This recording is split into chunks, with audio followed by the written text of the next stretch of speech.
Adam Gillespie with Rancid and Sweaty Calves coming at you with yet another video.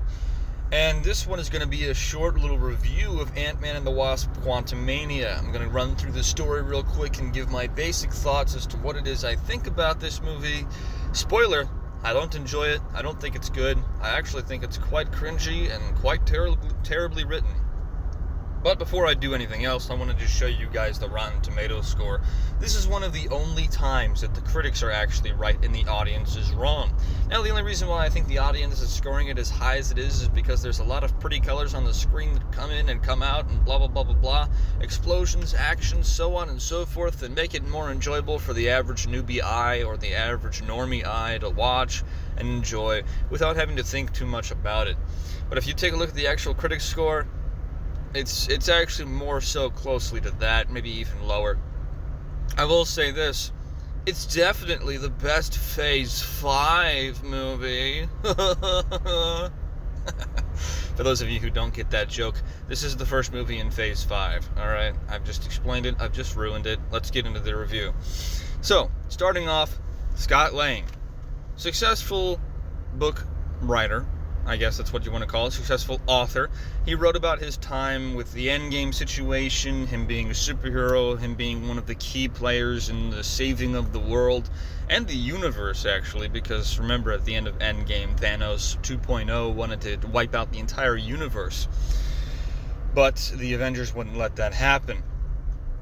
So, Scott Lang becomes relatively successful off of that, so that he can make some money, and so that he can live happily ever after. He also still wants to be a hero, so if the Avengers ever call on him, he is going to answer. That's what he says in his opening monologue to himself.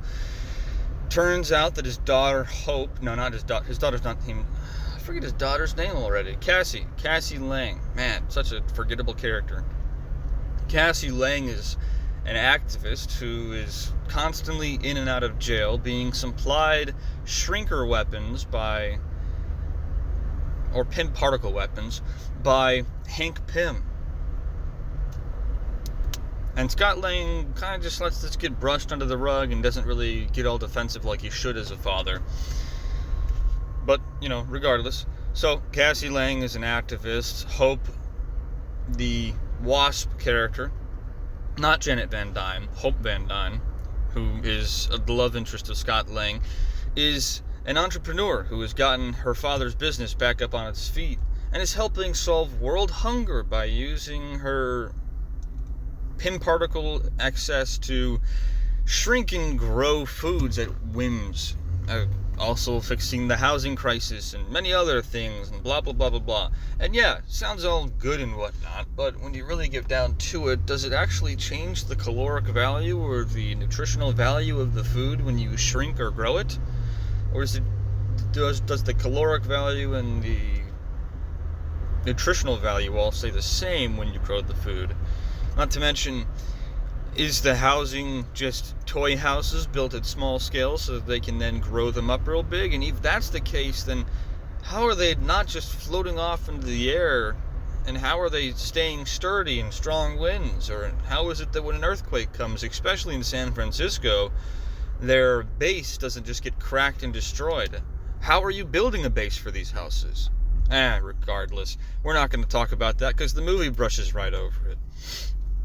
Anyways, as I said, Hank Pym has supplied Cassie Lang with a series of shrinking weapons and growing weapons, pin particle-based weaponry, so that she can go out and be an activist and get herself arrested on a continual basis.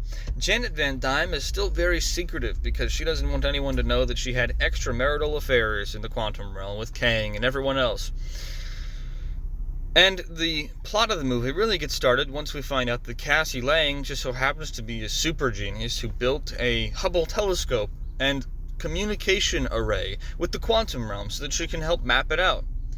At this point, Kang's underlackey, I'm going to say underlackey, MODOK, a really, really, really stupid character from the comics, if you don't mind me saying, MODOK, who is actually Yellow Jacket in this, just shrunk down and had some sort of weird mutation when he entered into the quantum realm. MODOK is the one who dragged everyone into the quantum realm. Not to mention a series of ants.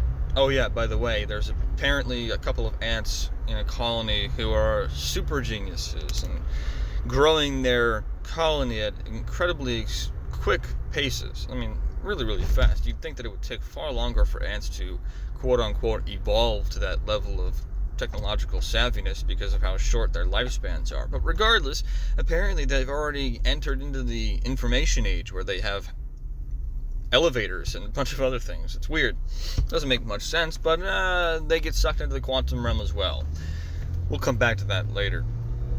But Scott Lang and Cassie get dropped in one area along with Hope, and Janet Van Dyne and Hank get dropped into another. Everyone gets dropped into separate areas, but still clumped together.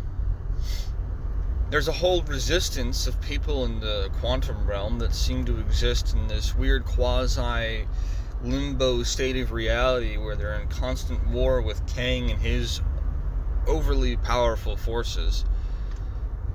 We go throughout this story with Scott Lang not really doing much because he forgot that he has the ability to shrink and grow at will.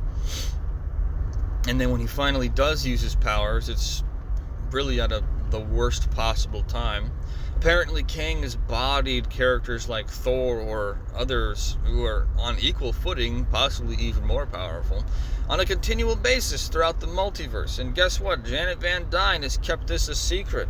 Yes, that's right. Janet Van Dyne has kept the entirety of the multiversal threat that is Kang a secret, probably because she was sleeping with him. And she doesn't want Hank Pym to know that. Except she does, because she says that she had needs, where she got those needs fulfilled, which means that she was unfaithful because she was horny.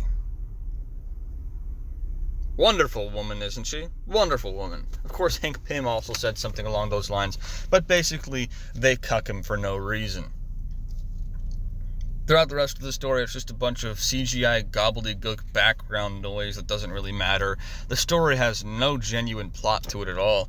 And then eventually it comes to this huge climactic battle where it turns out those ants that I was talking about earlier got sucked into a time dilation sphere, or a time dilation factor, of the quantum realm, and grew for thousands of years in their incredibly advanced civilization, where they became a class 2 super advanced civilization, where they have all this super amazing technology, but they actually don't use any of it. They just chew things throughout the entirety of the movie. It's really quite stupid. There's supposed to be some sort of inspirational movie line that Cassie tells MODOK, where MODOK is like, "I'm sorry, I don't know how to be anything other than a D-head." And Cassie Lang says, "Well, it's never too late to not be a D-head." And then MODOK dies pretty much instantly. Honestly, the funniest thing about this movie was MODOK, and that's only because he was so poorly rendered in terms of CGI and special effects that it's laughably bad. So here are my basic thoughts on the movie. It's garbage. That was a very brief overview. If I had more editing technology and more time on my hands throughout the day, I'd probably do a much longer review. It might take me quite a long time to break it down beat by beat, but just as the basic overview, this movie is awful. Not to mention, Kang gets destroyed after this weirdly anticlimactic battle between Scott Lang and himself, where it seems like it's all hope is lost, but then 30 seconds later, turns out all hope is not lost, and instead it was just a fake out, and we wind up right back where we started at the beginning of the movie with Scott Lang walking around grabbing a cup of coffee and acting like everything's all hicky-dory. But of course, Scott Lang doesn't alert anyone about the multiversal threat to timelines across the universe, across multiverses, across all of reality that is Kang. He just says, whatever.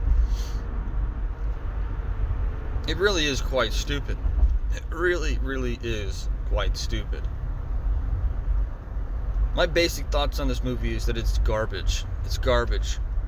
The whole point of this movie was just to inject a couple of lines of dialogue regarding socialism and a couple of other political ideologies that are incoherent with what real heroism is all about. The acting was subpar. Paul Rudd wasn't even able to carry this awful script. And the guy who plays Kang, I don't know where everyone's getting this idea from, that he's some sort of majorly amazing actor who can just do no wrong and is super great and wonderful and blah, blah, blah, blah, blah. He's a corny, very, very over-promoted actor. And it's the soft bigotry of low expectations that really irks me about this, because so many leftists and so many access media people are all just praising Jonathan Majors. Wonderful, wonderful, wonderful. Oh my gosh, he's the best part of the movie. He's not. I mean, it's pretty hard for me to actually point out what the best part of the movie would be, because everything in this film is pretty much god-awful. It really is. I don't even know where to begin with really breaking down all of my issues with this film. I suppose the beginning, but then that would take me like 2, 3, 4, 5, maybe even 6 hours to break down everything I have an issue with in this film. The whole point of this film was to encourage the concept and the conversation of socialism, to encourage the concept and conversation of Marxism, and to encourage the concept and conversation of Antifa. It really was. And that's a shame, because back when Marvel was making good movies, you could incorporate talking points like that and actually make it an interesting story, because you had all this access to all these amazing characters and all this possibility to tell wonderful stories about authoritarian governments. And really, if you wanted to tell a story like this, just have it be authoritarianism versus anti-authoritarianism, or freedom. But that's what they have a really hard time grasping, is that they think that freedom is obeying all of their words and all of their limbs and this, that, and the other, and blah, blah, blah, blah, blah. This movie is really, really terrible. And if they had anything other than a talking point that they wanted to get across, they might have been able to make a good story, because this is probably one of the less horrific Marvel movies to come out in the last 2 or 3 years, but still one of the worst movies I've ever seen. Although I do hate Thor: Love and Thunder more, so let that speak as it is. That's going to do it for this video, guys. I hope you guys enjoyed it. If you did, make sure to leave a like down below, share your thoughts, comment down below everything you think about this film, everything you hated, loved, whatever it is that you may agree or disagree with on what I've said. I know it was a very vague review, but that's mainly because I don't have much time in the day and I just kind of record these videos whenever I get the chance. Nevertheless, I hope you guys did enjoy it. And again, share this video out there with your friends, subscribe if you haven't already, and click that bell notification icon so you don't miss a single video that I upload. And check me out on all my different socials. I leave links to those in the description below. I hope you guys have a great day and a great rest of the week.